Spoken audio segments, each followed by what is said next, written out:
Welcome to Fostoke Channel!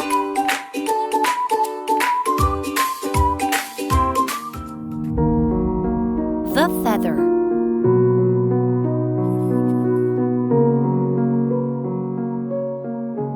A white feather once fell on a stone road. It tried to fly up, but it couldn't.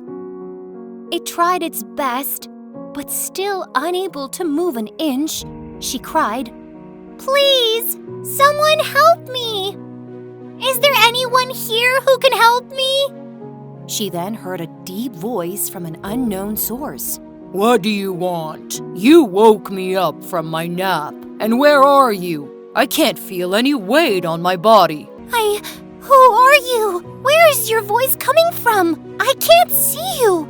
How? Who? Who do you think you are to ask me such a question? I am the rock that was lined up in a beautiful way by human hands to help humans walk safely and smoothly and to add beauty to their roads. I am that rock they build houses with, the houses in which they live to protect them from changes of the seasons, which you can't see and probably aren't aware of either. I am the rock that— Feather interrupted him before he went on and said, "You seem to be very important, don't you? And since you're so important, why don't you help me?" "I?" said Rock. "Of course I'm important. Do you think I'm weightless and worthless like you? Look at yourself. You can't even move or fly." Feather got very angry and said with an angry tone, "I'm not important? You rock?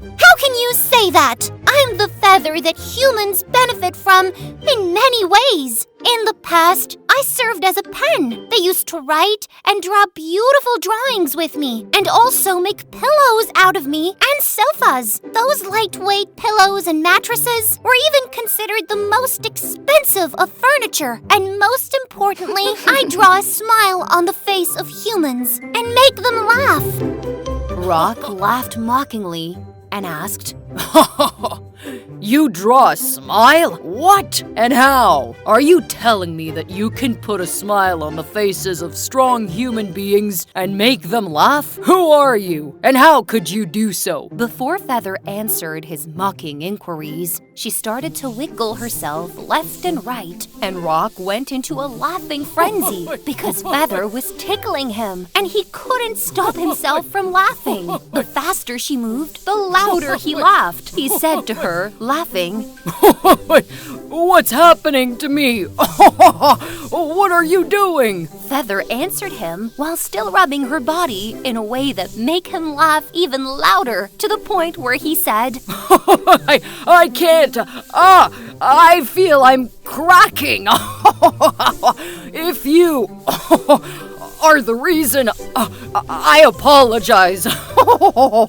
You're in control. Just please stop. Feather stopped, as Rock had requested, and said, "Do you see how important I am? And that I'm capable of making you laugh, even though you're hard? Maybe if I kept going, I could make you break, you solid rock." Rock took a deep breath and said in resignation, Yes, you're in control. And because in the moment when you were in power, you listened to my plea and stopped, I will help you fly back home. Feather got happy and said, "I'll be grateful if you do, but how can you help me?" Everything in the universe has its own special function, and there is a creature that can help you fly," said Rock. "Yes, true. My friends used to tell me that the air is our friend. Isn't that what you mean?" wondered Feather. You are a good listener, my friend. Yes, you're right. Always keep information in your mind. Do you see that tunnel over there? Raise your head a little and take a look. "Do you mean that huge bow stretched in front of me and surrounded by big high stones?" Those are houses, my friend. The houses that humans build from us. "I see. Houses, homes, all mean the same thing. I'll keep that in mind. And what shall I do now? How can I get there?" Humans will come soon, and when one does, you can grab hold of one of their feet. Once you reach the tunnel entrance, let go of the foot, and you'll rise up in the air with the wind. But before that, you have to hold up and be patient, even if the foot tramples on you. Rock heard the sound of human shoes treading and said, Here they come. Don't forget, never let go until you feel the strong wind. That will be at the tunnel entrance, and the wind will lift you up so you can go back to where you came from. She thanked him, and when he was saying farewell, he said, Here, the foot's arrived. Get ready and hold on to it. Hold on until you reach your destination. And indeed, as soon as the foot arrived, stomp, stomp, stomp. She knew it was the shoe that humans wear, and that she had to hold on to it tightly with the utmost patience so as to arrive at the tunnel entrance. She held on to the shoe, and it went on walking. With every tread, she felt she was about to suffocate and that her down feather was about to break. Don't forget to be patient and let go of the foot at the right moment. And indeed, patience was the only thing that made her tolerate the pain.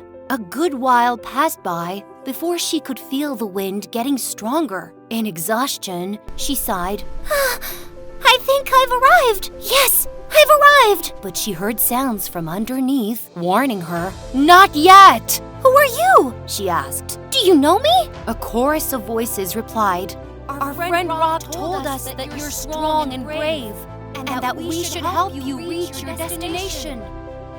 Once you hear a rock saying, Let go now, then let go of the shoe quickly and without hesitation.